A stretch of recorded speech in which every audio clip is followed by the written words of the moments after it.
আগের ভিডিওতে দেখিয়েছিলাম যে আমাদের বাড়িতে সরু চকলি পিঠে হয়েছিল আর বলেছিলাম যে আমাদের বাড়িতে অনেক ধরনেরই পিঠে হয়েছিল। তো তার মধ্যে একটা হলো এই দেখো বিউলির ডাল। আর এটা দিয়ে কি হবে সেটা তোমরা গেস করো।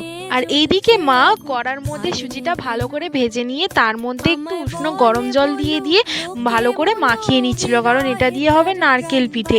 এরপর মা এর মধ্যে একটু চালের গুঁড়ো দিয়ে দিচ্ছে যাতে একটু শক্ত হয় আর মাখতে একটু সুবিধা হয়। তারপর মা থালার মধ্যে মাখিয়ে নিয়ে কিছুক্ষণ রেখে দিয়েছিল। আর মা এদিকে নারকেল পুর বানাচ্ছিল, আর তার জন্য লাগবে কিছুটা এলাচ, কিছুটা চিনি, তারপরে গুড় আর নারকেল।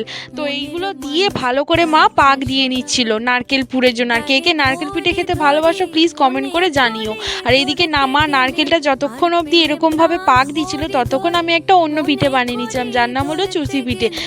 পরের পর্বে আমি সমস্ত রিভিউ দেখিয়ে দেবো পিঠের। তো ততক্ষণ লাইক করে না, সাবস্ক্রাইব করে হাবি থাকো। Bye bye.